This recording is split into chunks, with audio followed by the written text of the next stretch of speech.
हाय पिला माने good afternoon. आशा करी आपण माने भलरे थिबे। मु मध्य भलरे अछि। आमे पशुपालन विषय रे आज पढ़िबा। तेबे चलो पिला माने क्लास टी को आरंभ करिबा। तेबे पशुपालन कहिले आमे कोन बुझिबा। कृषि कार्य रे साहाय्य करिबा पई ए जुगर मनुष्य प्रथमे पशुपालन आरंभ कला। प्रथमे शिकार कार्य रे साहाय्य पई कुकुर पालन कला। तेबे प्रथमे शिकार कार्य रे साहाय्य हेबा पई से फास्ट कुकुर पालन कला। परे परे गाई मेंढा छेड़ी आदि पशु माननकु पालन कला। घोड़ा और गध माननकु परवर्ती समय रे माल परिवहन करिबा कार्य रे लगाइला। तेबे परवर्ती समय रे कोन हैला ना गाई मेंढा छेड़ी आदि पशु माननकु पालन कला एवं घोड़ा और गध माननकु से माने परवर्ती समय रे माल परिवहन गोटे जगह रु अन्य एक जगह को माल परिवहन करिबा पई सेही कार्य रे व्यवहार कले। नदीकूल माननकरे प्रचुर जड़ और उर्वर माटी थिबारु ताकू शस्य उत्पादन करिबा पई सुविधा हैला। तेबे जड़ और उर्वर माटी थिबारु ताकू शस्य उत्पादन करिबा पई सुविधा हैला। पशुपालन द्वारा से अनेक गुडी उपकार पाई पारिला। तेबे कोन कोन उपकार पाइले चलो पिला माने जानिबा। पशु माननक ठारू पाउथिबा क्षीर और मांस को खाद्य रूपे व्यवहार कला। तेबे पशु माननक ठारू पाउथिबा क्षीर और मांस को से खाद्य रूपे व्यवहार कला। पोशाक प्रस्तुत करिबा पई पशु चमड़ा और मेंढार लोम व्यवहार कला। तेबे निजर पोशाक प्रस्तुत करिबा पई पशु चमड़ा और मेंढार लोम व्यवहार करिकि से पोशाक प्रस्तुत कला। गध घोड़ा और बलद माननकु माल परिवहन पई व्यवहार कला। तेबे गध घोड़ा और बलद माननकु माल परिवहन करिबा पई व्यवहार कला। पशु माननक गोबर को सार रूपे कृषि क्षेत्र रे व्यवहार कला। तेबे पशु माननक गोबर को सार रूपे से तारो कृषि कार्य रे व्यवहार कला। नेक्स्ट होची चकर व्यवहार। तेबे मानव चकर व्यवहार किपरि जानिला। चकर व्यवहार नूतन प्रस्तर जुगर लोकमानकर जीवन रे एक विराट परिवर्तन आनिला। एहा द्वारा समाने विभिन्न प्रकार माटी पात्र निर्माण कले। तेबे चकर व्यवहार नूतन प्रस्तर जुगरे लोकमाने करिथिले एवं एहार व्यवहार फल रे तांको जीवन रे एक विराट परिवर्तन आसीतिला। सेही चक माध्यम रे सेमाने कोन करथिले विभिन्न प्रकार माटी पात्र निर्माण करुथिले। कालक्रमे चक को गाड़ी रे व्यवहार करी माल परिवहन शीघ्र और सुविधा रे करि पारुथिले। तेबे चक को गाड़ी भाव रे व्यवहार करिकि गोटे जगह को अन्य एक जगह को सेमाने माल परिवहन अति सहज रे करि पारुथिले। परवर्ती समय रे एही चक सेमानंकु तंत प्रस्तुत करिबारे सहाय्य कला। तेबे परवर्ती समय रे एही चक तांकु तंत प्रस्तुत करिबारे सहाय्य कला। जहा द्वारा सेमाने सूता काटी पारिले और लुगा बुणी पारिले। तेबे परवर्ती समय रे सेमाने चक माध्यम रे तंत प्रस्तुत कले एवं तापरे सेमाने सूता काटिकी लुगा बुणिले। नेक्स्ट होची माटी पात्र। भारतर केतेक अंचलरू ए जुगर लोकमाने व्यवहार करुथिबा विभिन्न प्रकारर माटी पात्रर संधान मिलिछि। तेबे भारतर केतेक अंचलरू ए जुगर लोकमाने व्यवहार करुथिबा विभिन्न प्रकार माटी पात्रर संधान मिलिछि। एगुड़िक सेमाने प्रस्तुत करुथिले और दैनंदिन जीवन रे व्यवहार करुथिले एवं एगुड़ा सेमाने निजे प्रस्तुत करुथिले एवं तांकर नीतिदिनिया जीवन रे व्यवहार करुथिले।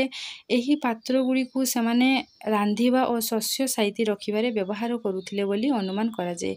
तेबे एही पात्र गुड़ी को सेमाने को कार्य रे व्यवहार करुथिले ना रांधिबा और शस्य साइती रखिबारे व्यवहार करुथिले। नेक्स्ट होची हाथ हथियार।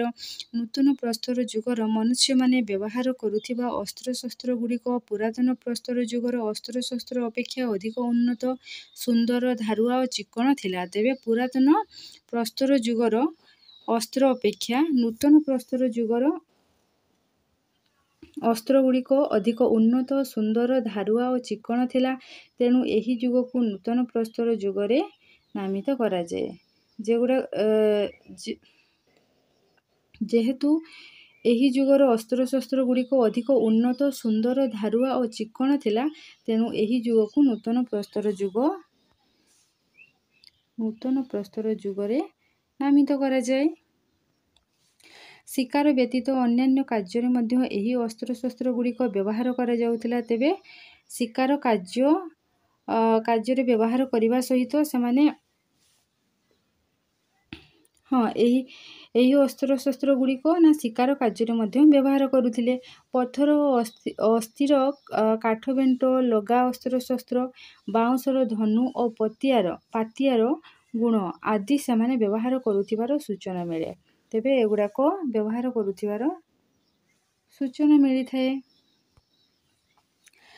ଏହାଛଡ଼ା ସେମାନେ ହାଡ଼ରୁ ତିଆରି ଛୁଞ୍ଚି ବ୍ୟବହାର କରୁଥିଲେ। ତାହେଲେ ଏହାଛଡ଼ା ସେମାନେ ଆଉ କ'ଣ ବ୍ୟବହାର କରୁଥିଲେ ନା ହାଡ଼ରୁ ତିଆରି ଛୁଞ୍ଚିକୁ ମଧ୍ୟ ସେମାନେ ବ୍ୟବହାର କରୁଥିଲେ। ଚମଡ଼ାରୁ ତିଆରି ଲୁଗା ସିଲେଇ କରିବାରେ ତାହା ବ୍ୟବହାର ହେଉଥିଲା। ତେବେ ଚମଡ଼ାରୁ ଯେଉଁ ଲୁଗା ତିଆରି କରୁଥିଲେ ସେଇ ଲୁଗାକୁ ସିଲେଇ କରିବାରେ ହାଡ଼ରୁ ତିଆରି ଛୁଞ୍ଚି ସେମାନେ ବ୍ୟବହାର କରୁଥିଲେ। ଓଡ଼ିଶାର ମୟୂରଭଞ୍ଜ ଜିଲ୍ଲାର କୁଚେଇ, କୁଲିଅଣା, ବୈଦିପୁର ପ୍ରଭୃତି କେତେକ ଜାଗାରୁ ନୂତନ ପ୍ରସ୍ତର ଯୁଗର ହାତ ହତିଆର ମିଳିଛି। ତେବେ ପିଲାମାନେ ମନେ ରଖିବ ନା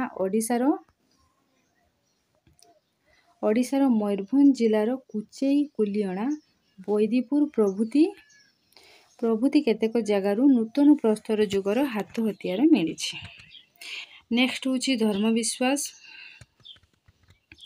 ନୂତନ ପ୍ରସ୍ତର ଯୁଗର ଲୋକମାନେ ପ୍ରକୃତିର ଉପବାସ କରୁଥିଲେ। ତେବେ ସେମାନେ ପ୍ରକୃତିକୁ ଦେବତା ବୋଲି ମାନୁଥିଲେ। ତେଣୁ ପ୍ରକୃତିର ବିଭିନ୍ନ ରୂପ ଯେପରିକି ନଦୀ, ପର୍ବତ, ସୂର୍ଯ୍ୟ, ବୃକ୍ଷ ଆଦିକୁ ପୂଜା କରୁଥିଲେ। ତେବେ ପ୍ରକୃତିର ବିଭିନ୍ନ ରୂପ ନଦୀ, ପର୍ବତ, ସୂର୍ଯ୍ୟ ଓ ବୃକ୍ଷକୁ ପୂଜା କରୁଥିଲେ। ସେମାନେ ପରଜନ୍ମରେ ବିଶ୍ୱାସ କରୁଥିଲେ। ବ୍ୟକ୍ତି ମରିଗଲେ ତା ସହିତ ସେ ବ୍ୟବହାର କରୁଥିବା ଖାଦ୍ୟ ଦ୍ରବ୍ୟ ଓ ହାତ ହତିଆର ପୋତି ଦେଉଥିଲେ। ତେବେ ବ୍ୟକ୍ତି ମରିଗଲେ ସେମାନେ କ'ଣ କରୁଥିଲେ ନା ସେ ବ୍ୟବହାର କରିଥିବା ଖାଦ୍ୟ ଦ୍ରବ୍ୟ, ହାତ ହତିଆରକୁ ପୋତି ଦେଉଥିଲେ। ନେକ୍ସଟ ହେଉଛି କାଳକ୍ରମେ ଏ ଯୁଗର ମନୁଷ୍ୟ ଗୋଷ୍ଠୀଗତ ବା ଦଳଗତ ଜୀବନଯାପନ କଲା। ତେବେ କାଳକ୍ରମେ କ'ଣ ହେଲା ନା ଏ ଯୁଗର ମନୁଷ୍ୟମାନେ ଗୋଟେ ଜାଗାରେ ରହିବା ଆରମ୍ଭ କଲେ। ଅବସର ସମୟରେ ନିଜକୁ ବିଭିନ୍ନ ପ୍ରକାରର କାର୍ଯ୍ୟରେ ନିୟୋଜିତ କଲା। ତେବେ ଅବସର ସମୟରେ ସେ ନିଜକୁ ବିଭିନ୍ନ କାର୍ଯ୍ୟରେ ନିୟୋଜିତ କଲା। ନିଜ ନିଜ ଦଳ ମଧ୍ୟରୁ ଜଣକୁ ଦଳପତି ରୂପେ ବାଛିଲା। ତେବେ ନିଜ ଦଳ ମଧ୍ୟରୁ ସେମାନେ ଗୋଷ୍ଠୀଗତ ବା ଦଳଗତ ଭାବରେ ଜୀବନଯାପନ କଲେ ଏବଂ ସେହି ଗୋଷ୍ଠୀ ମଧ୍ୟରୁ ସେମାନେ ଯେଉଁଠି ଏକାଠି ବସବାସ କରୁଥିଲେ ସେଥିମଧ୍ୟରୁ ସେମାନେ ଜଣକୁ ଦଳପତି ହିସାବରେ ବାଛିଲେ, ମୁଖ୍ୟ ହିସାବରେ ବାଛିଲେ ଓ ତାର ନିର୍ଦ୍ଦେଶ ମାନି ଚଳିଲେ ଏବଂ ତାର ନିର୍ଦ୍ଦେଶକୁ ମାନି ସେମାନେ ଚଳିଲେ। ଏହିପରି ଭାବରେ ସମୟ ସହିତ ତାଳ ଦେଇ ନୂତନ ସଭ୍ୟତାର ଦ୍ୱାର ଦେଶରେ ପହଞ୍ଚିଥିଲା। ତେବେ ଏହିପରି ଭାବରେ ତାଳ ଦେଇକି ମନୁଷ୍ୟ ସଭ୍ୟତାର ଦ୍ୱାର ଦେଶରେ ପହଞ୍ଚିଥିଲା। ତେବେ ପିଲାମାନେ ନେକ୍ସଟ ଆମେ ତାର କ୍ୱେଶ୍ଚିନ୍ ଆନ୍ସରକୁ ଆମେ ଡିସ୍କସନ୍ କରିବା। ଯଦି ଆପଣମାନଙ୍କୁ ଏହି ଭିଡ଼ିଓଟି ଭଲ ଲାଗିଥିବ ତେବେ ଲାଇକ୍, ସେୟାର, କମେଣ୍ଟ ଏବଂ ସବସ୍କ୍ରାଇବ୍ କରିବା ପାଇଁ ଜମା ଭୁଲିବେନି।